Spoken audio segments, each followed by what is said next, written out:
Assalamualaikum warahmatullahi wabarakatuh, muslimin muslimat dimanapun berada. Kembali lagi bersama saya Eko Suwono BA.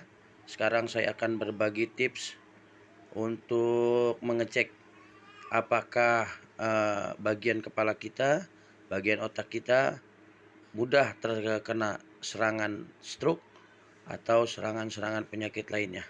Yuk dicoba metode-metode singkat ini. Bismillah, mudah-mudahan bermanfaat. Yang pertama, letakkan jari telunjuk dengan jari tengah di atasnya. Lalu kita punya jari manis pertemukan dengan ibu jari. Selanjutnya, gerakan kelingking. Jari kelingking bergerak-gerak. Apabila tangan kita yang kelingking jari kita ini susah untuk bergerak, maka disitulah kita ada kemungkinan dapat terserang stroke.